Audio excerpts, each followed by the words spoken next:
Hi everybody, नमस्कार प्यारे साथियों, गुड इवनिंग, शुभ संध्या। कैसे हैं आप सभी? मैं अनुज आप सभी का अपने इस प्यार से परिवार टारगेट विद अंकित में बहुत बहुत स्वागत अभिनंदन करता हूं। कैसे हैं भाई सभी साथी? जल्दी से मुझे बताएंगे। और कैसी चल रही है सभी की पढ़ाई? भाई प्यारे साथियों, आज हम कंप्लीट करेंगे, कल मैंने आपको प्रोनाउन बताया था और आज का टाइम है हम एडजेक्टिव को कवर करेंगे, पूरा पढ़ लेंगे। ठीक है, तो जल्दी से लाइव आ जाओ और जल्दी से बता दो मुझे कैसे हैं आप सभी लोग। भैया जुड़े हैं अपने साथ कुछ प्यारे साथी, सोनी कुमारी जुड़े हैं, गुड इवनिंग, पूजा, रितु रजावत, अमन मिश्रा, रूपाली चौधरी, प्राची शर्मा, सुषमा, रेखा, प्रिया यादव, शुभी, सोनम मौर्य, सभी को भैया गुड इवनिंग, नमस्कार, शुभ संध्या प्यारे साथी। करते हैं क्लास की शुरुआत। और इस क्लास की शुरुआत में आप देख रहे होंगे आज हम एडजेक्टिव को कवर करेंगे। आज हम एडजेक्टिव को कवर करेंगे, एडजेक्टिव को कवर करेंगे। ठीक है भाई, एडजेक्टिव क्या होता है यहाँ से लेकर के और किस तरह के एरर्स एडजेक्टिव के आपको देखने को मिलेंगे, यहाँ पर बात करेंगे। सबसे पहली बात, एडजेक्टिव क्या होता है। एडजेक्टिव की अगर हम बात कर लें प्यारे भाई, एडजेक्टिव एडजेक्टिव जो होता है, एडजेक्टिव जो होता है इसे हिंदी में क्या कहते हैं? विशेषण, यानी विशेषता बताने वाला शब्द। ये विशेषता बताने का काम करता है किसकी? यानी यह शब्द नाउन या प्रोनाउन की, नाउन या प्रोनाउन की विशेषता बताता है। नाउन या प्रोनाउन की विशेषता बताता है। नाउन या प्रोनाउन की विशेषता बताता है। दोबारा सुनेंगे, यानी एडजेक्टिव वह शब्द होता है, एडजेक्टिव वह शब्द होता है जो किसी नाउन या प्रोनाउन की विशेषता बताने का काम करे। अब विशेषता बताने का मतलब क्या है? जैसे आपने बोला शी इज, आपने बोला, मैं दोबारा लिखता हूं, आपने बोला Riya is an intelligent, Riya is an intelligent student. Riya एक इंटेलिजेंट स्टूडेंट है। और आपने बोला दूसरा आपने बोला she is very beautiful, she is very beautiful. एक बार आप बताओगे इसमें कौन कौन एडजेक्टिव्स हैं? दोनों एग्जांपल्स में बताएंगे आप कौन कौन एडजेक्टिव्स का काम कर रहे हैं। भूलिएगा, आप में से मुझे बताएंगे कितने लोग इनमें से कौन कौन एडजेक्टिव है। एडजेक्टिव वह शब्द होता है जो नाउन या प्रोनाउन के लिए प्रयोग में आता है। तो रिया इज एन इंटेलिजेंट स्टूडेंट, ये जो स्टूडेंट है ये क्या है भैया? नाउन है। और ये जो वर्ड है ना इंटेलिजेंट, ये क्या है भैया? एडजेक्टिव है। और इस एडजेक्टिव ने इस स्टूडेंट की विशेषता, क्वालिटी बताने का काम किया है। समझ पाए? मैं नेक्स्ट की बात करूंगा, सी इज वेरी ब्यूटीफुल। तो ये जो ब्यूटीफुल है भैया, ये क्या है प्यारे साथियों? एडजेक्टिव है। और इसने किसकी विशेषता बताने का काम किया है? शी, यानी प्रोनाउन की। तो याद रखेंगे एडजेक्टिव वह शब्द होता है जो किसी नाउन या प्रोनाउन की विशेषता बताने का काम करता है भैया। अब ये जो विशेषता है इसमें गुण, क्वालिटी, रंग, रूप, संख्या, मात्रा, ठीक है, संकेत, कुछ ऐसे और नाना प्रकार के एडजेक्टिव्स होते हैं जिन्हें हम थोड़ा सा डिटेल में जानेंगे।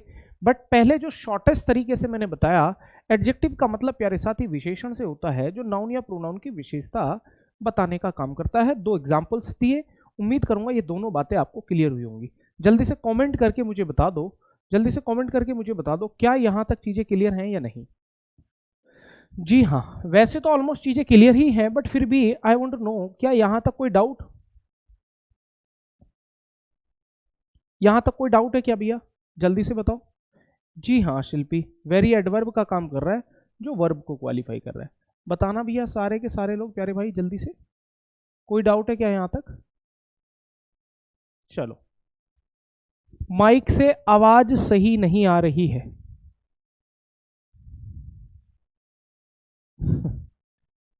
चलो आगे बढ़ते हैं भैया।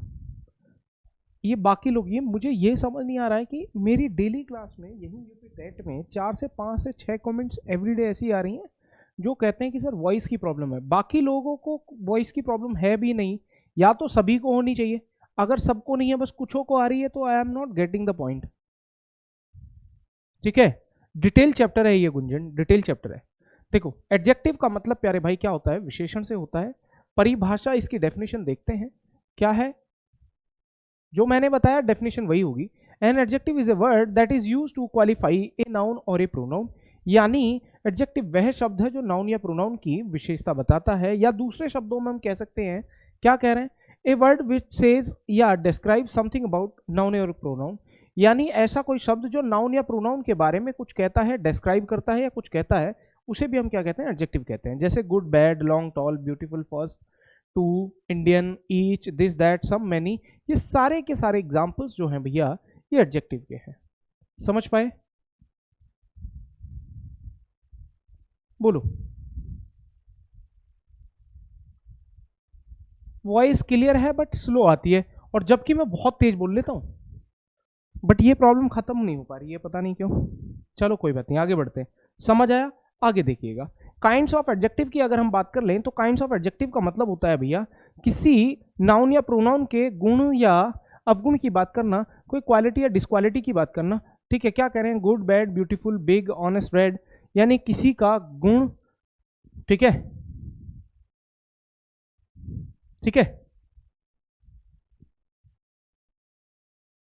समझ पाए? नेक्स्ट, एडजेक्टिव ऑफ क्वालिटी, जो किसी नाउन या प्रोनाउन की कोई क्वालिटी का बात करे वो एडजेक्टिव ऑफ क्वालिटी होता है, जैसे good, bad, beautiful, big, honest, red. समझ पाए? नेक्स्ट की बात करेंगे भैया प्रॉपर एडजेक्टिव। प्रॉपर एडजेक्टिव बना है प्रॉपर नाउन से, जैसे इंडियन और इंडिया। इंडिया आपका प्रॉपर नाउन है, ठीक है, तो प्रॉपर नाउन से मिलकर बना है प्रॉपर एडजेक्टिव। समझ पाए? मैं नेक्स्ट की बात करूंगा एडजेक्टिव ऑफ क्वांटिटी और adjective of number. Adjective of quantity और एडजेक्टिव ऑफ नंबर, देखो नाउन की अगर मैं बात कर लूं, नाउन की अगर मैं बात कर लूं भैया, तो इसको हम दो रूपों में देख सकते हैं। नाउन को प्यारे भाई दो रूपों में देख सकते हैं। एक नाउन जो होता है वो काउंटेबल होता है, और एक नाउन जो होता है वो अनकाउंटेबल होता है। आप कहेंगे कि सर ये बात आपने कई बार बता दी, लेकिन कोई बात नहीं, क्योंकि एडजेक्टिव भी तो नाउन प्रोनाउन के लिए यूज आता है, तो हमें पढ़ना तो पड़ेगा। तो एडजेक्टिव को, सॉरी, नाउन को हम दो रूपों में देखेंगे भैया, काउंटेबल नाउन और अनकाउंटेबल नाउन। काउंटेबल नाउन का मतलब सीधा सीधा किससे है, संख्या से है। आप इसकी क्या बताएंगे, संख्या बताएंगे। और अनकाउंटेबल नाउन का मतलब किससे है भैया, मात्रा से। काउंटेबल नाउन प्यारे भाई दो रूपों में होता है, एक होता है आपका सिंगुलर जो एक की बात करे, और एक होता है भैया आपका प्लूरल जो एक से अधिक की बात करे। समझ पाए? तो काउंटेबल नाउन सिंगुलर भी होता है और प्लूरल भी होता है, यहां तक कोई दिक्कत नहीं है। लेकिन अनकाउंटेबल नाउन की अगर हम बात कर लें तो अनकाउंटेबल नाउन प्यारे भाई हमेशा सिंगुलर होता है, ये कभी भी प्लूरल नहीं होता। यहां तक बात क्लियर है? बोलिए शिवानी राठौर, बोलिए क्या बात है आपकी, मैंने आपकी बात सुनी और जवाब नहीं दिया। सर हर टॉपिक को दो क्लास में कराइयो, आप जैसे प्रोनाउन कराया आपने। एडजेक्टिव, देखो एडजेक्टिव का इंट्रोडक्शन तो मैं पहले दे चुका हूं ना शिवानी, ऐसे थोड़ी है कि इसके अलावा कुछ और पढ़ना ही नहीं है, यही पढ़ना है। एडजेक्टिव को मैं एक बार पहले बता चुका हूं, जहां पर सिर्फ इंट्रोडक्शन और टाइप्स को एक्सप्लेन किया था। आज डिटेल चैप्टर है ये ऑलरेडी दूसरी बार चल रहा है, ठीक है, तो ये बात आपको समझ आई। अब आप बताओ, जो संख्या की बात करेगा तो यहां पर हम ये यूज किसका करेंगे, एडजेक्टिव ऑफ नंबर का। यहां पर यूज किया जाएगा एडजेक्टिव ऑफ नंबर, यानी संख्या बताने वाला एडजेक्टिव। ये दो तरह का होता है, ये दो तरह का होता है, ठीक है, एक होता है ऑर्डिनल और एक होता है भैया कार्डिनल। एक होता है ऑर्डिनल और एक होता है कार्डिनल। समझ पाए? एक होता है ऑर्डिनल और एक होता है कार्डिनल। और जो अनकाउंटेबल नाउन है इसके साथ हम किसका प्रयोग करेंगे, adjective of quantity. Adjective of quantity, adjective of quantity. समझ पाए?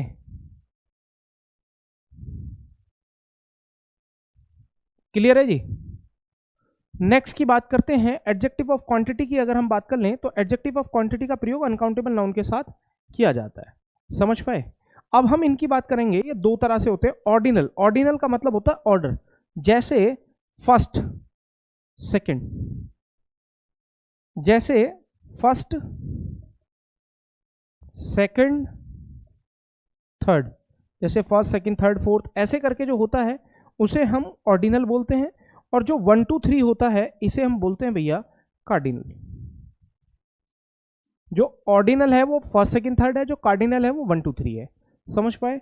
नेक्स्ट की मैं बात करूंगा, अगर एक सेंटेंस में ये दोनों आ जाएं तो फर्स्ट नंबर पे आपको ऑर्डिनल और सेकंड नंबर पे आपको कार्डिनल का प्रयोग करना है। ऊपर से एक और करेक्शन है यहाँ पर, वो करेक्शन ये है कि अगर आप इनका प्रयोग करोगे तो ऑर्डिनल से पहले कंपलसरी दा का प्रयोग भी करना है। यहाँ पर दा आएगा ही आएगा, याद रखो मैंने क्या बोला।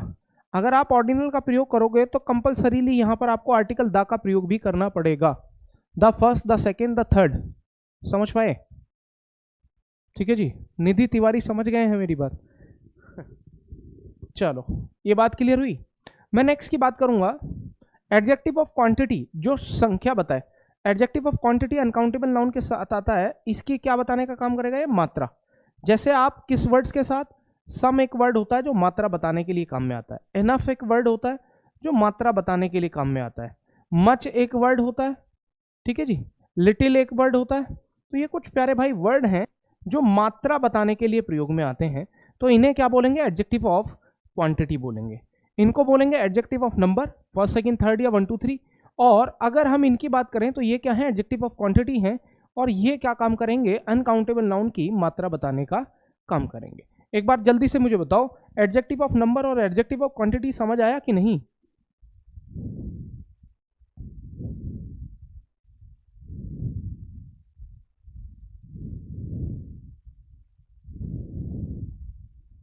बोलो।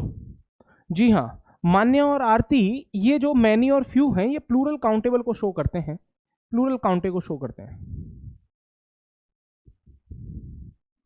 भाई अब है ये मेरे पे इल्जाम मत लगाना कि मैं मतलब जो कमेंट पढ़ रहा हूँ वो ये देख रहा हूँ कि वो लड़की है या लड़का। आई एम सॉरी टू से, ये बात मुझे कुछ खास अच्छी नहीं लगी है, ठीक है। मैं सारी कमेंट्स नहीं पढ़ता, सबसे आप पहले नोटिस कर लो, मैं सारी कमेंट्स नहीं पढ़ूंगा। मेरे को जो जब भी मैं उधर पढ़ा के इधर आऊंगा, जो भी सामने दिख जाएगी उसको बोल दूंगा। बोलो, ये क्लियर है? मैं नेक्स्ट की बात करूंगा। आगे जब हम चलेंगे तो नेक्स्ट क्या है आपका? Demonstrative adjective. ये कुछ एडजेक्टिव्स थे। एडजेक्टिव ऑफ क्वालिटी समझ आया, proper adjective, adjective of quantity और एडजेक्टिव ऑफ नंबर समझ आया होगा। मैं नेक्स्ट की बात करूंगा यहां पर डेमोन्स्ट्रेटिव एडजेक्टिव, डेमोन्स्ट्रेटिव एडजेक्टिव और डिस्ट्रीब्यूटिव। डेमोन्स्ट्रेटिव और डिस्ट्रीब्यूटिव के बारे में पहले मैं एक को एक्सप्लेन करूंगा, डेमोन्स्ट्रेटिव के बारे में। देखो, ये जो वर्ड है ना आपका डेमोन्स्ट्रेटिव, डेमोन्स्ट्रेटिव, ये जो डेमोन्स्ट्रेटिव है इसका मतलब संकेत से है, इशारे से है, ठीक है जी। ये जो है वो दो शब्दों के नाम दिए गए हैं। डेमोन्स्ट्रेटिव जो होता है ये एडजेक्टिव भी होता है प्यारे भाई, और ये प्रोनाउन भी होता है। ये एडजेक्टिव भी होता है और ये प्रोनाउन भी होता है। ये दो फंक्शन करते हैं। और ये शब्द होते कौन कौन से हैं? आप मान के चलो ये वाले, this, this that, this that, these, those, this that these those. ये कुछ वर्ड्स हैं जो डेमोन्स्ट्रेटिव एडजेक्टिव और डेमोन्स्ट्रेटिव प्रोनाउन के रूप में काम करते हैं। डेमोन्स्ट्रेटिव एडजेक्टिव और डेमोन्स्ट्रेटिव प्रोनाउन के रूप में काम करते हैं। कुछ वर्ड्स का एग्जांपल दूंगा। जैसे यहां पर एडजेक्टिव के रूप में होते कौन कौन से हैं? यही वर्ड्स एडजेक्टिव भी होते हैं, प्रोनाउन भी होते हैं। डिफरेंस क्या है? मान लीजिए मैं आपको बोल दूं, आराम से समझना इस बात को, दिस या दैट, दीज या those. This that these those के बाद जब भी आपके सामने तुरंत बाद नाउन आ जाए तो ये क्या है? एडजेक्टिव हैं। लेकिन अगर आपके सामने दिस या दैट, दीज या दोज, दिस या दैट, दीज या दोज के बाद अगर आपके सामने आ जाए वर्ब आ जाए तो ये भैया क्या है? प्रोनाउन है। समझो दोबारा से, इस टेक्निकलिटी को समझो। बताइए, प्रीपोजिशन और कंजंक्शन लगता है गुंजन हम जैसे जैसे अब आगे बढ़ेंगे, हालांकि प्रीपोजिशन और कंजंक्शन को मैं फाइनली पढ़ा चुका हूं, लेकिन फिर भी एक क्विक रिवीजन करा दूंगा, प्रैक्टिस क्वेश्चन करा दूंगा, समझ आ जाएगा, कोई दिक्कत नहीं है। जो टॉपिक आपको डिफिकल्ट लगता है उसको 2 बार या 3 बार देखो, लेकिन अगर 2 से 3 बार देखने पर भी समझ नहीं आ रहा है तो आप सुपर टेट और यूपी टेट के ग्रुप में आप ऑलरेडी जुड़े हुए हैं, यूपीटेट के ग्रुप में आप जुड़े हुए हैं तो आप मुझे स्पेशली अनुज सर इंग्लिश करके सर्च कर लीजिएगा और @ करके अनुज सर इंग्लिश आप टाइप कीजिए, मैं आ जाऊँगा और उस पर आप मुझे टैग करके अपना मैसेज और कन्फ्यूजन छोड़ दीजिए, या पर्सनली मुझे टेलीग्राम पे सर्च कर लीजिएगा आप अनुज सर इंग्लिश, मैं आपको मिल जाऊँगा और आपके हर सवाल का जवाब दूंगा। ठीक है भैया? हाँ जी।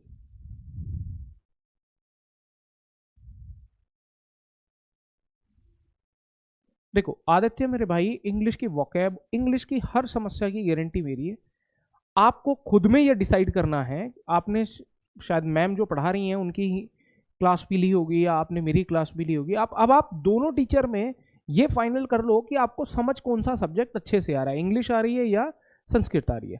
देखो ये कहीं ना कहीं क्या डिपेंड करता है कि आपकी अपनी अंडरस्टैंडिंग के आधार पर आपका स्कोर कौन सा सब्जेक्ट बना पाएगा। हाँ एक बात जरूर है कि इंग्लिश की गारंटी मैं अपने आप पे लेता हूँ, इंग्लिश डेफिनेटली अच्छी करा दूंगा, कोई दिक्कत नहीं है। क्या इनका बेसिक डिफरेंस आपको समझ आया?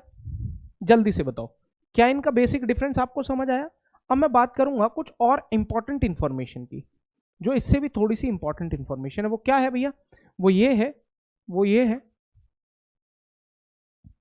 कि अगर आप दिस या दैट की बात करोगे, दिस या दैट की बात करोगे और इनके बाद अगर नाउन की बात करोगे, तो इनके बाद वाला जो नाउन आएगा वो कैसा आएगा? Singular, singular noun plus singular ही उसकी वर्ब होगी, सिंगुलर ही उसकी वर्ब होगी। कहने का मतलब क्या है? मान लो दिस दैट के बाद अगर आपने बोल दिया दिस के बाद नाउन, बॉय के बाद वाली वर्ब सिंगुलर, समझ पाए? दिस दैट के बाद वाला नाउन भी सिंगुलर और उसकी वर्ब भी सिंगुलर होगी।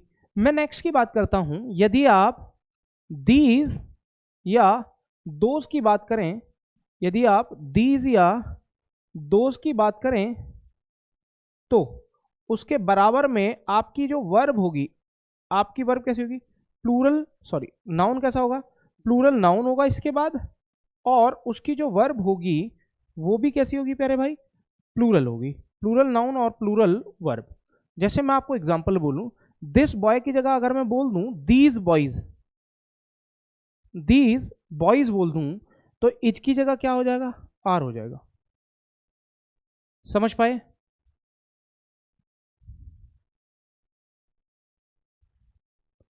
इंग्लिश मैं कह रहा हूं कि कहीं भी जहां आपको एडजेक्टिव पूछा जाए और कहीं भी ले जाओ, फाइनल है ये।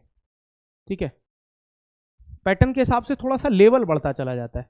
ठीक है भैया, तो ये है demonstrative adjective this that these those. तो प्यारे साथी मैंने इसको इस अंदाज में क्यों पढ़ाया? क्योंकि दिस दैट दीज दोज को हम प्रोनाउन भी कहते हैं, दिस दैट दीज दोज को हम एडजेक्टिव भी कहते हैं।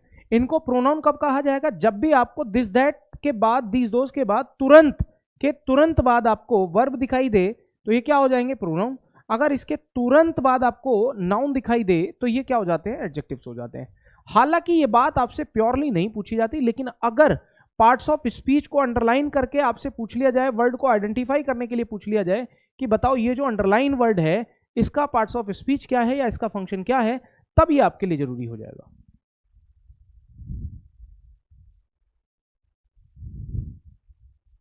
क्लियर है भैया? मैं नेक्स्ट की बात करूंगा। सेम बात जो होती है, सेम बात डेमोन्स्ट्रेटिव और सेम बात डिस्ट्रीब्यूटिव के लिए भी होती है, सेम बात डिस्ट्रीब्यूटिव के लिए भी होती है। अब मैं वही बात, सेम बात को डिस्ट्रीब्यूटिव के लिए भी करूंगा। डिस्ट्रीब्यूटिव। अब प्यारे भाई ये जो डिस्ट्रीब्यूटिव है इसका जो संबंध है, इसका मीनिंग बोला जाएगा विभाग सूचक। विभाग सूचक का मतलब है जब एक एक को करके बांटा जाए, विभाग करके एक एक की बात की जाए, वहां पर क्या होता है? विभाग सूचक, उसे हम बोलते हैं विभाग सूचक। इतना भी सीधा नहीं लिखना था मुझे, है? डिस्ट्रीब्यूटिव।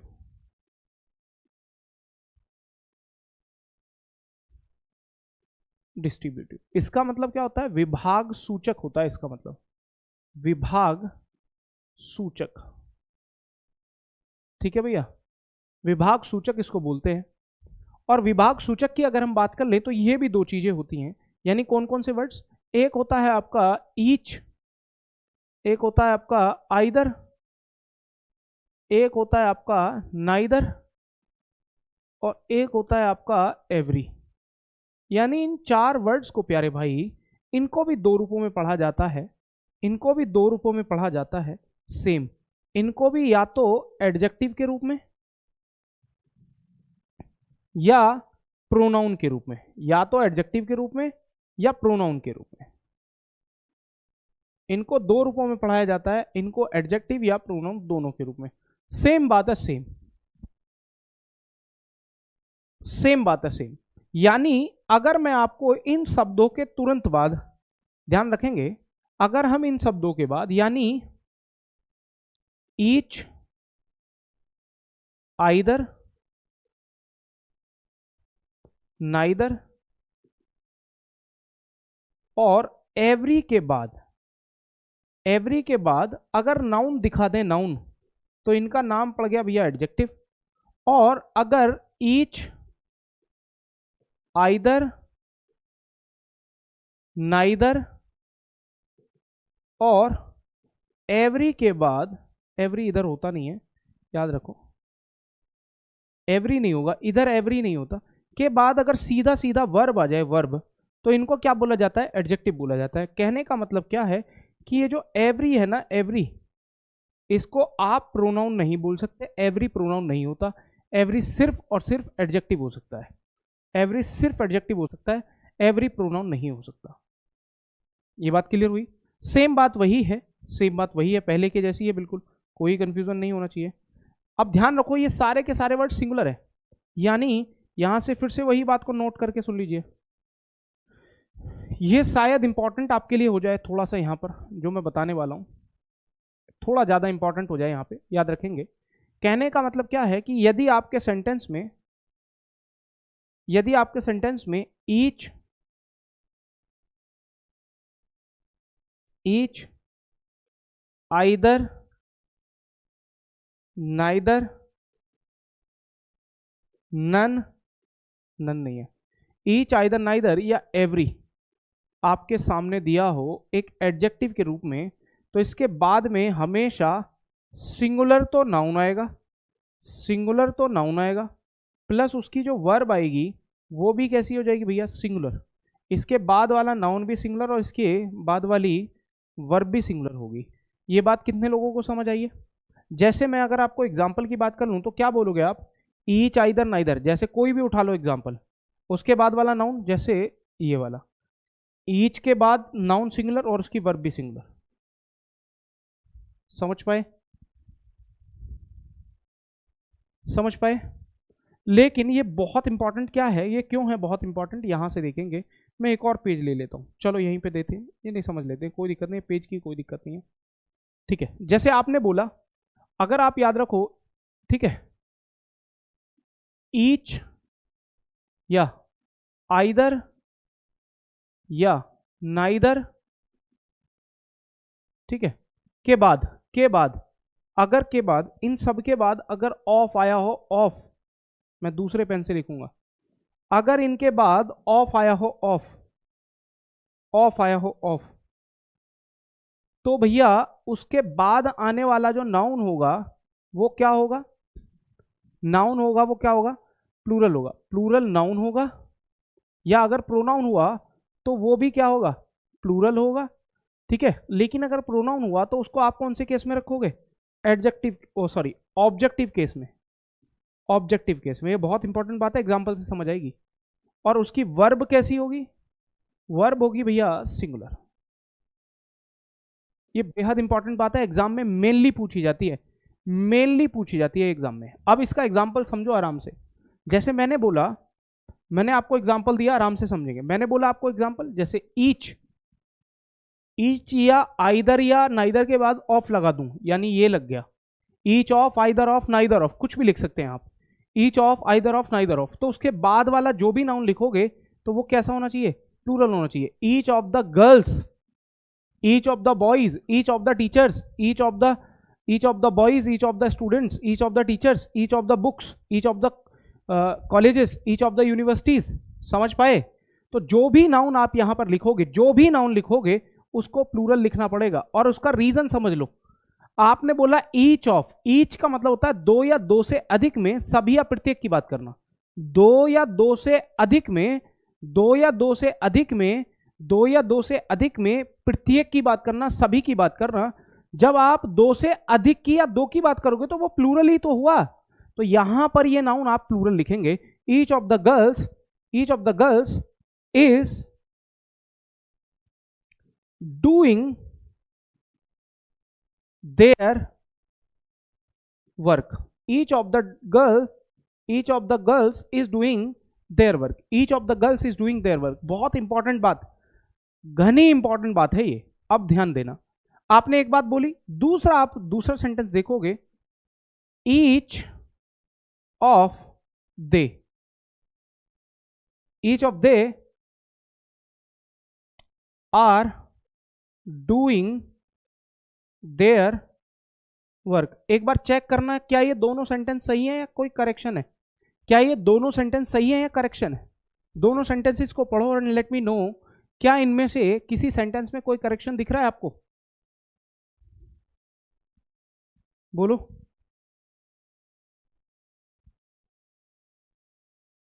बोलो, ये जो दोनों सेंटेंसेस, दोनों एग्जांपल्स आपके सामने हैं, बताओ इनमें कोई करेक्शन है या नहीं।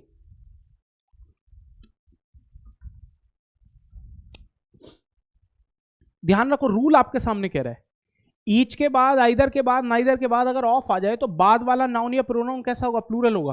तो यहां पर नाउन प्लूरल है और यहां पर ये जो प्रोनाउन है ये भी प्लूरल है, हाँ या ना। एक बात यहां पर बोली गई थी कि अगर यहां पर प्रोनाउन दिया हो तो उसको ऑब्जेक्टिव केस में, तो ये भी सब्जेक्ट है और ये भी सब्जेक्ट है। इस वाक्य में सब्जेक्ट हो गए दो, एक सब्जेक्ट ये है और एक सब्जेक्ट ये है। लेकिन आपने बोला ये जो वर्ड है ना, ये ऑफ है प्रीपोजिशन, प्रीपोजिशन के बाद वाला प्रोनाउन प्रीपोजिशन का ऑब्जेक्ट होगा। तो आप यहां पर दे की जगह लिखोगे मेरे भाई देम, दे की जगह क्या लिखोगे, देम लिखोगे। दूसरे वाले सेंटेंस में आप यहां पर ये जो वर्ब है, ईच के लिए वर्ब कैसी आएगी, सिंगुलर आएगी, यहां पर वर्ब कैसी लिख दोगे, ईच कर दोगे, डूइंग देयर। अब each of them is doing, यहां की बात कर लें तो ये जो है ईच का मतलब होता है प्रत्येक, हर एक, एक एक सिंगुलर होता है। तो जब वो सिंगुलर होगा तो यहां पर देयर की जगह क्या हो जाएगा, हिज हो जाएगा। समझ पाए, each of them is doing their work, each of them is doing his work, each of them is doing his work. His बोल दो या हर बोल दो, अगर आप ऊपर के हिसाब से बोलोगे तो हर हो जाएगा, अगर इसे अलग देखोगे तो हिज हो जाएगा। दूसरा आपने बोला ईच ऑफ द गर्ल्स, यहां पर बात हुई ये सब्जेक्ट है, इसके लिए आपने वर्ब दे दी सिंगुलर, सही है। लेकिन इसका अधिकार जो दिखाओगे वो देयर से नहीं होगा, इसका अधिकार दिखाओगे हर से, क्योंकि यहां पर हर लड़की की बात हो रही है, प्रत्येक लड़की की बात हो रही है। समझ पाए, यहां पर प्रत्येक लड़की की बात हो रही है, और जब एक एक लड़की अपना काम करेगी तो वो हर वर्क हो जाएगा, हर वर्क, यानी हर लड़की अपना काम कर रही है। तो यहां पर क्या हो जाएगा, each of the girls is doing her work, each of the girls is doing her work, each of them is doing his work या हर वर्क। अगर इसे लड़की मान के चल रहे हो तो हर लगा लो, क्योंकि दूसरे वाले सेंटेंस से पता नहीं चल रहा है तो हिज ही रहने दीजिएगा। बोलेंगे एक बार,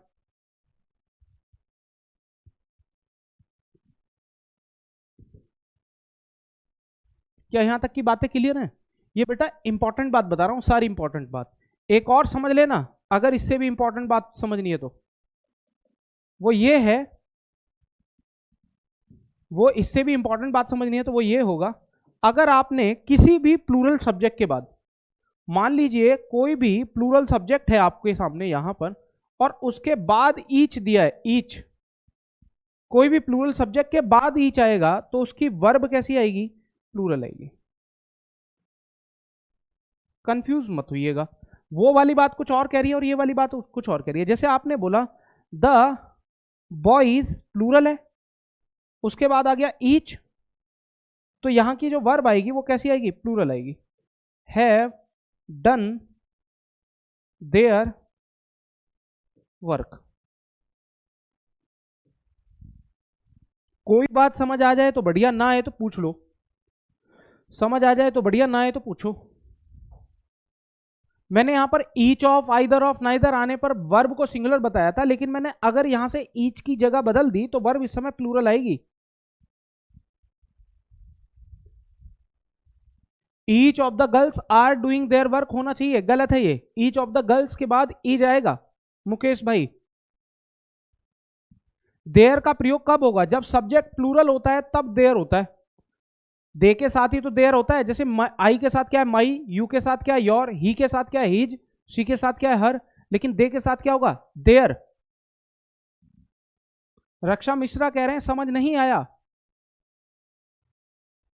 ये नियम समझ आ रहा है क्या कहना चाह रहा है? मान लो किसी सेंटेंस में each of, either of, neither of आया हो तो बाद वाला नाउन प्लूरल होगा, प्लूरल है, लेकिन उसकी वर्ब कैसी होगी सिंगुलर, तो ये सिंगुलर है।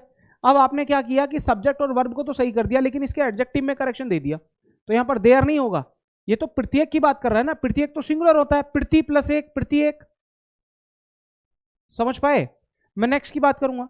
आपने बोला अगर each of, either of, neither of के बाद प्रोनाउन आ जाए, यहां नाउन प्लूरल है, प्रोनाउन आ जाए तो प्रोनाउन और नाउन होंगे तो दोनों प्लूरल ही, साथ ही साथ प्रोनाउन को ऑब्जेक्टिव केस में रखना है, यहां पर दे नहीं होगा दैम होगा। उसके पीछे का रीजन सुनो, इस वाक्य में सब्जेक्ट ईच भी है और दे भी है, सब्जेक्ट हो गए दो और वर्ब हो गई एक, एक तो इसलिए गलत। या दूसरा ऐसे मान लीजिए ईच ऑफ, ऑफ जो है ये प्रीपोजिशन है और प्रीपोजिशन के बाद वाला वर्ड वो सब्जेक्ट नहीं होता, वो प्रीपोजिशन का ऑब्जेक्ट होता है, इसीलिए ये वर्ड ऑब्जेक्ट है। और वर्ब ऑब्जेक्ट के लिए लगेगी या सब्जेक्ट के लिए? सब्जेक्ट के लिए, तो ईच के लिए लगेगी। ये बात समझ पाए? हाँ जी, सब्जेक्ट वर्ब एग्रीमेंट का होता है ये नियम, मैंने तो ईच पढ़ा रहा था इसलिए साथ साथ बता दिया, समझ पाए? लेकिन अब मैंने बोला कि अगर मैं ईच ऑफ की जगह प्लूरल सब्जेक्ट और उसके बाद ईच रख दूं तो वर्ब कैसी हो जाएगी? इस वाक्य का सब्जेक्ट पता है कौन है? इस वाक्य का सब्जेक्ट बॉयज है, बॉयज है, बॉयज प्लूरल है, तो इसकी वर्ब कैसी होगी? प्लूरल होगी, और उसका अधिकार एडजेक्टिव कैसा होगा? प्लूरल होगा। समझ आ जाए बढ़िया है, ना आए तो दोबारा इसको पढ़ लेना, इससे ज्यादा मैं इसे डिटेल में बताना नहीं चाहता। प्रत्येक लड़कियों ने अपना काम कर लिया, प्रत्येक लड़कियों नहीं होता, प्रत्येक लड़की होता है, प्रत्येक, प्रत्येक लड़के या प्रत्येक लड़का? मुकेश भाई अब देखो इन्हें थोड़ा सा और डिटेल में जानते हैं, इन्हें थोड़ा सा और डिटेल में जानेंगे। एडजेक्टिव ऑफ जो क्वालिटी होता है उसका मतलब क्या होता है? जो किसी नाउन या प्रोनाउन की क्वालिटी, कलर, रंग, रूप, साइज बताता है। जैसे ही इज एन ऑनेस्ट मैन, ये एडजेक्टिव ऑफ क्वालिटी है भैया। She lives in a big house, ये बिग क्या है? साइज बता रहा है। I have a red pen, ये क्या है? कलर बता रहा है। तो ये जो अंडरलाइन वर्ड हैं ये एडजेक्टिव हैं, इन नाउन के बारे में ये बोले गए। बोलो जल्दी से, एडजेक्टिव ऑफ क्वालिटी समझ आया? अब एडजेक्टिव ऑफ क्वालिटी को दो तरीके से यूज किया जाता है, हालांकि ये बात बिल्कुल यूजलेस है लेकिन फिर भी पढ़ लो। क्या कह रहे हैं? प्रेडिकेटिव यूज और एट्रीब्यूटिव यूज। मान लीजिए इस बात को समझ लो, प्रेडिकेटिव और एट्रीब्यूटिव क्या होता है, कहीं जाने की जरूरत नहीं है, बस इन दोनों बातों को समझ लो, इन दोनों बातों को समझ लो। जहां एडजेक्टिव का यूज वर्ब के बाद होगा वो प्रेडिकेटिव है, और जहां नाउन से पहले होगा वो एट्रीब्यूटिव है, बस सिंपल बात है। मैं नेक्स्ट की बात करूंगा। प्रॉपर एडजेक्टिव क्या होता है? प्रॉपर नाउन से बना है प्रॉपर एडजेक्टिव। जैसे आपने बोला ब्रिटिश रूल अमेरिकन एजेंसी, तो ब्रिटिश किससे बना है? ब्रिटेन से। अमेरिकन किससे बना है? अमेरिका से। तो ब्रिटिश जो बना है, ब्रिटिश किससे बना है? ब्रिटेन, यानी किसी प्रॉपर नाउन से। अमेरिकन किससे बना है? अमेरिका से, यानी किसी प्रॉपर नाउन से। समझ पाए? एडजेक्टिव ऑफ क्वांटिटी आपको समझ आ गया? Adjective of quantity uncountable noun के साथ आता है मात्रा बताने के लिए। जैसे एनफ ऑयल, ये एडजेक्टिव ऑफ क्वांटिटी है। सम वाटर, ये एडजेक्टिव ऑफ क्वांटिटी है। सफिशिएंट मनी, ये एडजेक्टिव ऑफ क्वांटिटी है। जल्दी से मुझे बताओ क्या ये बातें क्लियर हैं यहां तक? मैं नेक्स्ट की बात करूंगा भैया। एडजेक्टिव ऑफ नंबर जो होता है वो संख्या बताने के लिए आता है, ये आपने देखा, और दो तरीके से होता है, ऑर्डिनल और कार्डिनल। ऑर्डिनल का मतलब फर्स्ट सेकंड थर्ड होता है, और कार्डिनल का मतलब होता है 1 2 3। अब अगर मैं एग्जांपल बोलूं, जैसे आपने बोला the two first students of my class are intelligent. पहले दो स्टूडेंट मेरी क्लास के काफी इंटेलिजेंट हैं। अब आप देखोगे यहां पर कि ये जो वर्ड दिख रहे हैं ये क्या है? एडजेक्टिव ऑफ नंबर हैं, एडजेक्टिव ऑफ नंबर। अब ये जो ऑर्डिनल है फर्स्ट सेकंड थर्ड वो पहले आता है और कार्डिनल बाद में आता है, तो इनको लिखने का ये तरीका गलत होगा। इनको सही लिखा जाएगा the first two students, the first two students. English grammar का मतलब ये होता है कि आप हर लिखी हुई बात को बारीकी से समझेंगे और चेक करेंगे। लेकिन जब हम किसी भी बात को, मान लो इंग्लिश को आप सामान्य अंडरस्टैंडिंग के लिए या नॉलेज के लिए पढ़ रहे हैं, तब उतना बारीक देखने की जरूरत नहीं पड़ती। यानी बहुत बात आपको ऐसे भी चल जाएंगी, मतलब सही लग रहा है, कोई दिक्कत नहीं है, पहले दो स्टूडेंट, यानी इसका मीनिंग समझ जाते हैं आप। लेकिन ग्रामर जो कहता है वो मीनिंग कम, लेकिन ऑर्डर और रूल रेगुलेशन पे फोकस ज्यादा करता है। क्या मतलब है इसका? सीधा सीधा मान लो जब हम बाइक चलाने जाते हैं, मान लो आपको बाइक चला कर लेकर जाना है कहीं पर, बाइक राइडिंग करनी है, तो बाइक राइडिंग में आप 1 किलो या 2 किलो का हेलमेट लगाएंगे, थोड़ा भारी भरकम सा लगता है, ठीक है। लेकिन जब आप विदाउट हेलमेट चलाते हैं तो कितना रिलैक्स और कंफर्टेबल लगता है। लेकिन अगेंस्ट द रूल कौन है? कंफर्टेबिलिटी या वो वजन?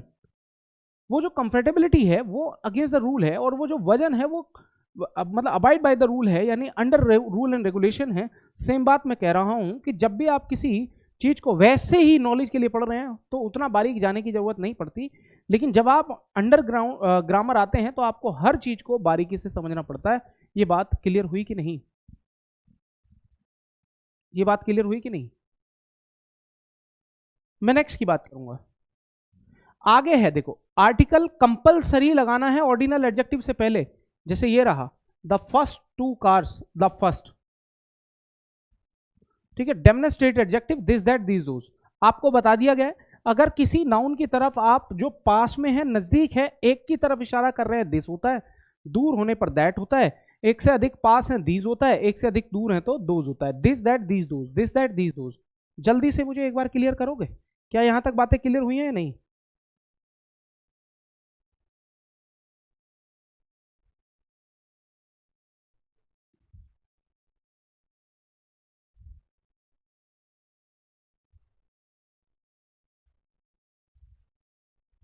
हाँ जी, नेक्स्ट बढ़े। आगे क्या है भैया? Distributive adjective, this that these those. सीधी सी बात है, अब मैं एक बात करूंगा यहां पर, समझेंगे आप। मैंने 2 वर्ड बोले, एक वर्ड है आपका ऑल, आराम से समझना इसका मतलब। एक वर्ड है आपका ऑल और एक वर्ड है आपका ईच। ऑल और ईच से थोड़ा सा एग्जांपल देखो। ऑल का मतलब होता है, ऑल का मतलब होता है सभी। मैंने कहा सभी लोग समझ गए? All of you are okay? All of you are okay? All got it? समझ आया? तो ऑल का मतलब ये होता है कि जब मैं सभी की बात करूंगा तो सभी में इसका मतलब 2 से अधिक ही होंगे। 2 से तो अधिक ही है ना, 2 को मैं ऑल नहीं कह सकता, 2 को मैं बोथ बोलूंगा। 2 से अधिक लोगों में जब मैं सभी की बात करूंगा तो ऑल होता है। लेकिन 2 या 2 से अधिक लोगों में, ध्यान रखना पहली बात, ऑल का प्रयोग 2 के लिए नहीं आता, ईच का प्रयोग 2 के लिए हो सकता है। ऑल का प्रयोग, ध्यान देना, मैं लिख देता हूं अगर आपको कंफ्यूजन हो। इसका मतलब 2 से अधिक, इसका मतलब तो 2 से अधिक ही होगा ना। और इसका मतलब क्या होता है? 2 या 2 से अधिक में सभी या प्रत्येक। ध्यान देना, इसका मतलब क्या है? 2 से अधिक, और इसका मतलब क्या? 2 या 2 से अधिक में सभी या प्रत्येक। क्लियर है? मैंने आपसे बोला अगर ये पूरी क्लास में ऑल स्टूडेंट हैं और मैंने कहा भैया all of you are okay with this, all clear, तो अगर मैंने आपसे बोला सभी लोग क्लियर हैं, तो अगर उसमें से 1 या 2 छूट भी जाए तो भी काम चल जाएगा। लेकिन ईच का मतलब कहता है कि प्रत्येक को चेक करो, प्रत्येक की बात करो, क्या सभी को क्लियर है या नहीं, क्या सभी को क्लियर है या नहीं। समझ पाए? सर आप फास्ट पढ़ा रहे हो? अच्छा चलो भाई, मैं थोड़ा स्लो कर लूंगा।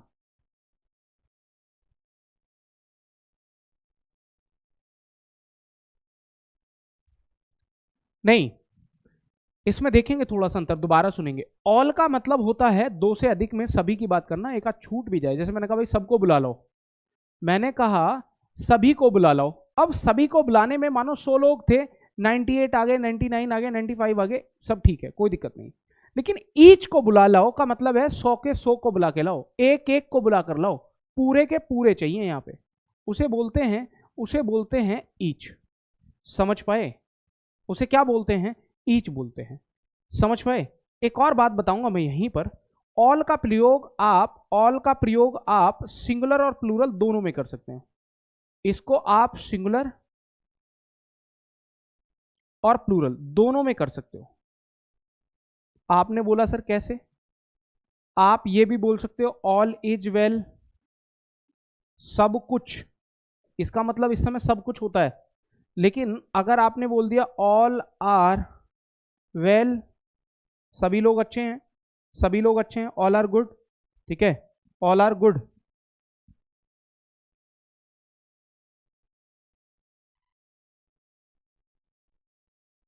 ऑल आर गुड,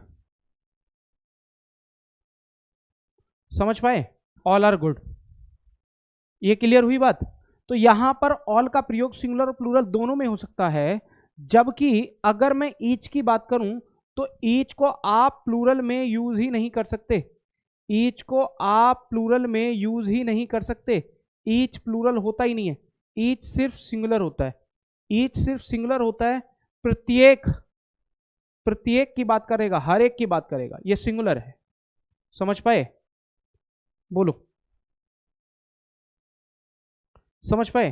तो आप हमेशा इसके लिए क्या वर्ब लगाओगे, ईच लगाओ, सिंगुलर लगाओगे, each has done his work, सभी ने, प्रत्येक ने अपना काम कर लिया है, each has done his work.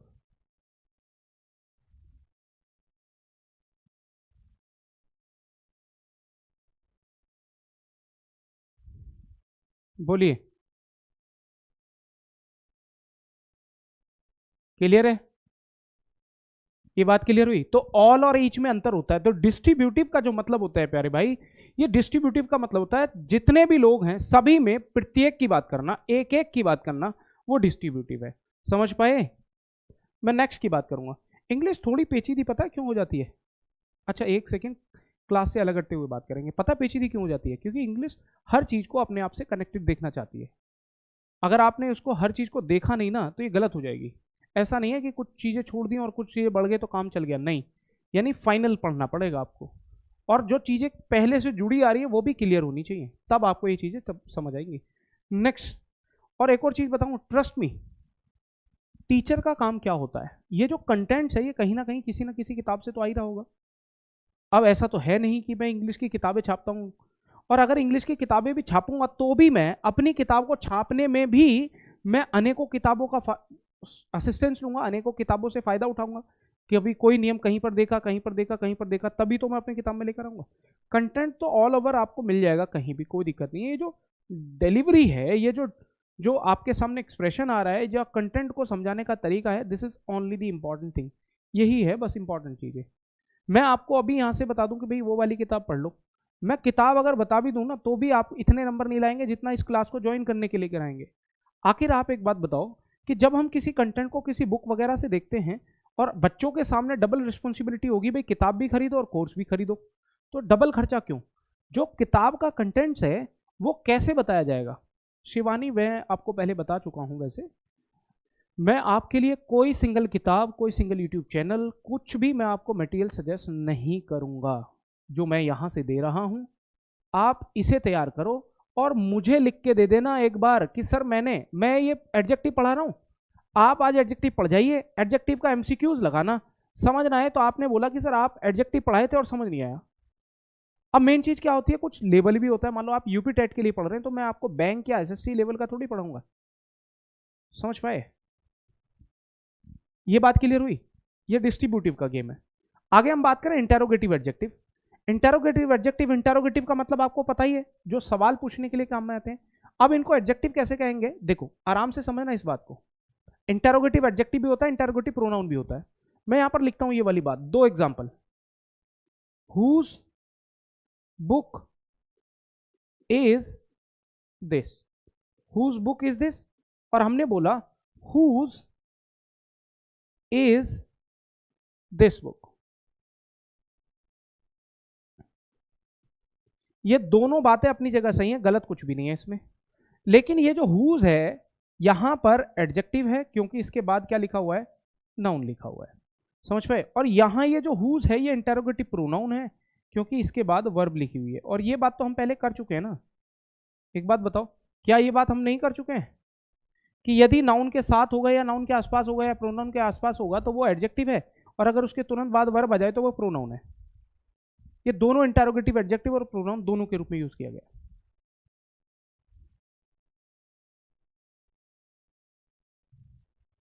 समझ पाए? मैं नेक्स्ट की बात करूंगा। आगे आपका पजेसिव एडजेक्टिव, फिर से वही बात है। पजेसिव एडजेक्टिव का मतलब क्या होता है प्यारे भाई? पजेसिव एडजेक्टिव का मतलब होता है भैया अधिकार। अधिकार, मान लो आपने बोला, अधिकार का मतलब क्या है? मैंने बोला माई कार, माई कार। अब ये जो नाउन है इस पर अधिकार ही तो है। ये जो वर्ड है ये क्या दिखा रहा है? अधिकार दिखा रहा है ना। मुझे बताओ ये क्या दिखा रहा है? अधिकार दिखा रहा है। माई कार, मेरी कार, मेरा पेन, मेरा लैपटॉप, मेरा मोबाइल, तो ये सब क्या काम कर रहे हैं? अधिकार दिखाने का। पजेसिव एडजेक्टिव जो होता है इसके लिए भी आप दो वर्ड्स को पढ़िएगा। ये पजेसिव जो होता है, पजेसिव का मतलब फिर से एक बार क्या होता है? अधिकार से होता है, पजेशन से होता है, स्वामित्व से होता है। पजेसिव बना है पजेशन से। पजेशन का मतलब होता है अधिकार। क्या होता है? अधिकार। पजेसिव, इसको आप पजेसिव भी कह सकते हैं। और पजेसिव जो होता है प्यारे भाई, ये दो शब्दों का नाम है। एक पजेसिव एडजेक्टिव होता है और एक पजेसिव प्रोनाउन होता है। एक पजेसिव एडजेक्टिव है और एक पजेसिव प्रोनाउन है। एक पजेसिव एडजेक्टिव है और एक पजेसिव प्रोनाउन। अब मैं एग्जांपल ले लेता हूं। जैसे आपने बोला माई, our, your, his, her, it's और आपका देयर, ये सारे के सारे वर्ड्स एडजेक्टिव हैं और इनके सामने आने वाला वर्ड क्या होता है? Mine, ours, yours, his, hers, its नहीं होता और एक वर्ड होता है आपका देयर्स। बोलो, ये बात समझ पाए? अब ध्यान दीजिएगा, समझने की बात यह है इंपॉर्टेंट कि इनमें से आप किसी भी एक वर्ड को विदाउट नाउन यूज कर ही नहीं सकते। इनमें से आप किसी भी एक वर्ड को विदाउट नाउन यूज नहीं कर सकते। इन सब के बाद नाउन आएगा ही आएगा, लेकिन जब वो नाउन रिपीट होने लगे तो उसके सामने वाला वर्ड यूज करते हैं। आराम से समझिएगा। मैंने बोला माई कार और my car is black. My car is black, your car is red. मैंने बोला माई कार इज ब्लैक और योर कार इज रेड। ठीक है, माई कार और आपका योर कार, माई कार और आपका योर कार। अब आप मुझे इतना बताओ, जल्दी से मुझे इतना बता दो बस, कि हमने एक नियम पढ़ा था कि किसी भी सेंटेंस में नाउन को आप एक से अधिक बार रिपीट नहीं कर सकते। ये भी नाउन है और ये भी नाउन है, और आपने देखा ये नाउन रिपीट हो रहा है। बोलो, अगर मैं एक एग्जांपल बोलूं आपसे, अगर मैं इधर वाला देखना, my name is Anuj, my name is Anuj, ये सेंटेंस सही है? ये सेंटेंस सही है? उसे मत देखिएगा, इसे देखो। माई नेम इज अनुज, सेंटेंस सही है? सेंटेंस सही है? अगर मैं यहां से ये वाला नाउन हटा दूं, तो क्या ये सही है? अब क्या ये सेंटेंस सही होगा? जी नहीं। यानी ये जो वर्ड है my, our, your, his, her, its, their, इन सभी को हमेशा अपने साथ क्या चाहिए? नाउन चाहिए। और अगर आपने नाउन नहीं दिया तो ये गलत हो जाएगा। माई इज अनुज गलत है ये। क्या? माई नेम इज अनुज, यानी इन सभी शब्दों को क्या चाहिए? नाउन चाहिए। लेकिन अगर वो नाउन रिपीट हो जाए तो वो शब्द अकेला भी यूज में नहीं आता। मान लो ये कार इसलिए गलत क्योंकि ये रिपीट हो रहा है, ये वाला शब्द अकेला नहीं आता, तो इन दोनों शब्दों की जगह पर एक वर्ड का प्रयोग करेंगे आप, योर्स, और ये काम क्या करेगा? पजेसिव प्रोनाउन का। पजेसिव प्रोनाउन का वही मतलब है जो योर प्लस नाउन का है। समझ पाए? इस योर प्लस नाउन का जो काम है वही काम है योर्स का। इन दोनों को मिलाकर, माई प्लस नाउन को मिलाकर बनेगा माइन, अवर प्लस नाउन को मिलाकर बनेगा अवर्स, योर प्लस नाउन को मिलाकर बनेगा योर्स, हिज प्लस नाउन को मिलाकर बनेगा हिज। यानी ये जो वर्ड आपने लिखा है ये अभी भी इन दोनों ही शब्दों के लिए आया है। समझ पाए? तो ये है पजेसिव एडजेक्टिव और पजेसिव प्रोनाउन। खास तौर से इसे ध्यान से देख लीजिएगा, समझ आएगा। ऐसा है नहीं कि समझना है। ठीक है, अब कुछ और रूल्स हैं एडजेक्टिव के। हालांकि एडजेक्टिव आज पूरा हो भी पाएगा या नहीं पता नहीं चल रहा है, लेकिन कोई बात नहीं, कर लेते हैं जहां भी होगा। अब कुछ और एडजेक्टिव्स के रूल देखिएगा आप, कुछ और एडजेक्टिव के रूल्स देखो। यूज ऑफ सम और एनी। सम और एनी, सम और एनी में यह बात कॉमन है कि सम का प्रयोग तो भैया पॉजिटिव सेंटेंस में होता है, और एनी का प्रयोग जो होता है वो या तो नेगेटिव में या इंटेरोगेटिव सेंटेंस में होता है। इस बात को पहले नोट कीजिएगा। सम का प्रयोग पॉजिटिव सेंटेंस में और एनी का प्रयोग नेगेटिव या इंटेरोगेटिव सेंटेंस में। जैसे आपने एग्जांपल बोला, और एक चीज समझेंगे, सम के साथ भैया, सम के साथ याद रखना, मैं यहां पर शॉर्ट में बता देता हूं, हालांकि लिखा हुआ है ये पूरा पूरा। अगर सम के बाद दोनों नाउन आ सकते हैं, प्लूरल नाउन भी और अनकाउंटेबल नाउन भी। अगर सम के बाद अनकाउंटेबल नाउन आएगा तो वर्ब सिंगुलर आएगी। जैसे आपने बोला सम, सम के बाद अनकाउंटेबल नाउन तो वर्ब सिंगुलर, ये बात क्लियर हुई। लेकिन अगर सम के बाद प्लूरल काउंटेबल नाउन आया हो तो प्लूरल वर्ब। जैसे सम के बाद, ये बात दोबारा देखेंगे, सम के बाद प्लूरल नाउन तो बॉयज, उसके बाद वाली वर्ब भी कैसी होगी, प्लूरल होगी। सम के बाद अगर अनकाउंटेबल नाउन है तो वर्ब सिंगुलर, और अगर सम के बाद प्लूरल काउंटेबल नाउन है तो वर्ब प्लूरल आएगी।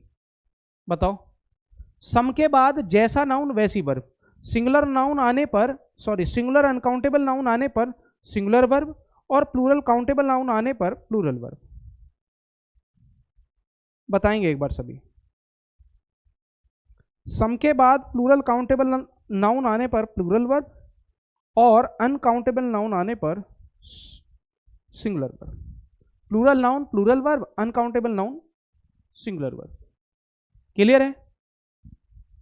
यहां तक बात समझ आई? मैं नेक्स्ट पॉइंट पे चलूंगा। अब यहां पर है एनी। एनी का प्रयोग नेगेटिव और इंटरोगेटिव सेंटेंस में होता है। जैसे आई डोंट हैव एनी, अगर यहां सेंटेंस नेगेटिव है, यहां नेगेटिव है, तो आपने किसका प्रयोग कर दिया, एनी का। या अगर आपका सेंटेंस इंटरोगेटिव है, हेल्पिंग वर्ब से शुरू होना या लास्ट में क्वेश्चन मार्क होना इंटरोगेटिव है, तो भी क्या लगा दिया आपने, एनी। तो ध्यान रखेंगे, एनी का प्रयोग या तो आप नेगेटिव सेंटेंस में या इंटरोगेटिव सेंटेंस में करेंगे। उम्मीद है ये बात समझ आई होगी। रूल्स कल पढ़ाएं रेखा जी? चलो कोई बात नहीं, अभी हैं हमारे पास 4 से 5 मिनट, कर लेते हैं, जितना कवर होगा। क्या फायदा है जल्दी क्लास खत्म करने का। अब ध्यान रखो क्या कह रहा है आपसे, कुछ और पॉइंट्स है इंपॉर्टेंट। ऑर्डिनल, कार्डिनल, मल्टीप्लिकेटिव, ये बहुत इंपॉर्टेंट है, ये वेरी इंपॉर्टेंट है, याद रखिएगा। और मैं कहूंगा कि ये बात आप पहली बार भी सीख रहे हो तो भी कोई डाउट नहीं होगा। देखो क्या कह रहा है, अगर किसी सेंटेंस में न्यूमेरिकल एडजेक्टिव की बात हो रही है, अगर किसी सेंटेंस में न्यूमेरिकल एडजेक्टिव आ जाए तो उसको लिखने का एक ऑर्डर होता है। क्या होता है, ऑर्डिनल पहले आता है, कार्डिनल बाद में आता है, मल्टीप्लिकेटिव बाद में उसके बाद आएगा। जैसे फर्स्ट 5 सिंगल रूम्स, समझ पाए, फर्स्ट 5 सिंगल रूम्स। कई बार क्या है, मान लो हम ऑर्डिनल पहले लिखेंगे तो आपने बोला फर्स्ट, उसके बाद क्या लिखेंगे, कार्डिनल 5, उसके बाद क्या लिखेंगे, मल्टीप्लिकेटिव सिंगल रूम्स। पहले पांच सिंगल रूम्स, समझ पाए, ये बहुत इंपॉर्टेंट बता रहा हूं। उसके बाद कह रहा है इंडेफिनिट, डेफिनिट न्यूमेरिकल्स, यानी अगर इंडेफिनिट आ जाए, इंडेफिनिट नाउ आ जाए तो उसके बाद क्या आएगा, आपको लिखने का तरीका क्या होगा, यानी डेफिनिट और इंडेफिनिट में पहले इंडेफिनिट आएगा उसके बाद डेफिनिट आएगा। समझ पाए, मैनी सिंगल, ये भी इंपॉर्टेंट है, सबसे इंपॉर्टेंट बात है। और आपको ये बात समझ ही नहीं आ रही होगी क्योंकि ये आपके लेवल से बड़ी बात है। ठीक है, हाँ यहां पर दा भी लगाएगा, दा भी लगा दीजिएगा, इंपॉर्टेंट है। क्या कह रहे हैं, दूसरा पॉइंट कह रहा है आपसे ये वाला, दूसरा कह रहा है a an a certain another this that के बाद, याद रखो रटने वाली है, ए के बाद, एन के बाद, ए सर्टेन के बाद, अनदर के बाद, दिस के बाद, दैट के बाद, singular noun singular verb, singular noun singular verb. यहां पर कह रहा है सिंगुलर नाउन तो वर्ब कैसी होगी, सिंगुलर होगी, के बाद सिंगुलर नाउन तो वर्ब कैसी, singular. Such, the same, other, the other, any के बाद सिंगुलर या प्लूरल काउंटेबल नाउन आ सकते हैं। जैसे नाउन होंगे वैसी verb, verb according to noun. These दो सर्टेन अदर के बाद प्लूरल नाउन प्लूरल वर्ब।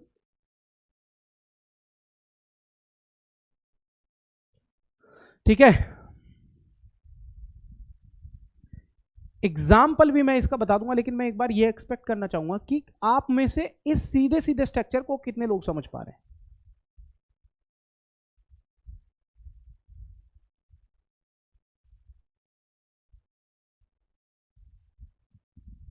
बोलो।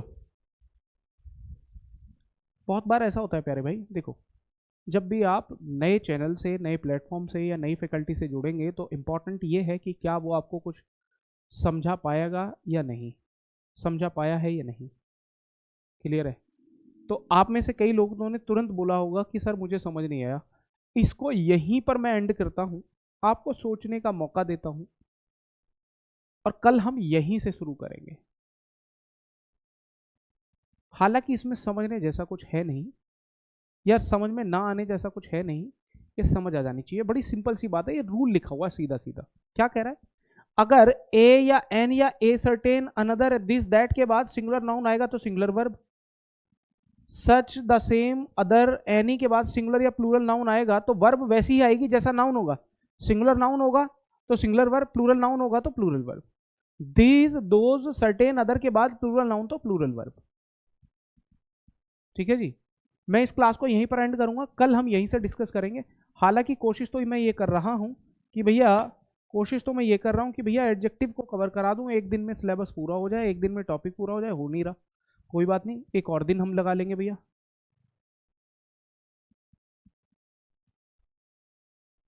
मैं हमेशा इसी बात को कहता हूँ, हम में से शायद ही बहुत कम लोग ऐसे होंगे, हम में से शायद ही ऐसे बहुत कम लोग होंगे जिन्हें एक बार पढ़ने में सब कुछ ऑल क्लियर हो जाए। यानी कुछ छोटे छोटे डाउट छूट जाते हैं कुछ पॉइंट्स को लेकर के। मान लो मैं 10-12 पॉइंट्स आपको, 10-12 रूल्स पढ़ा रहा हूँ, तो एक दो पॉइंट तो आपको बिल्कुल सट्टाक से एकदम याद हो जाएगा, लेकिन एक दो पॉइंट ऐसे होते हैं, ठीक है, एक दो पॉइंट ऐसा होते हैं कि भाई आप कुछ चीज़ों पर आप समझ नहीं पाते हैं, यानी आपको दोबारा देखना पड़ेगा, समझ पाए, दोबारा देखना पड़ेगा। तो ऐसे ही कर लिया करो, कोई दिक्कत नहीं है, हम में से कोई विवेकानंद नहीं है, शायद आप हो भी सकते हैं, मैं तो हूँ नहीं, मैं बहुत बार पढ़ पढ़ के समझता हूँ। और ये जो जो जो मैं आज चीज़ों को पढ़ाने में, जो मतलब एलेबरेट करने में, उनको एक्सप्लेन करने में, जो आपको लगता है ना यार इसको आता है, ये जो आता है ना, ये एक आध दिन की मेहनत नहीं है मेरे भाई, बहुत दिन मेहनत की है, बहुत दिन घिसे हैं, तब जाकर के आपके सामने खड़े हैं। एक प्रेस्टिजियस प्लेटफॉर्म ने हमें ये मौका दिया है कि हम आपकी सेवा कर सकें, आपके साथ कनेक्ट करें। शहजादा अली कह रहे हैं नंबर चाहिए, भाई नंबर मैं दूं या नहीं दूं, ऐसे नंबर नहीं दिया जा सकता।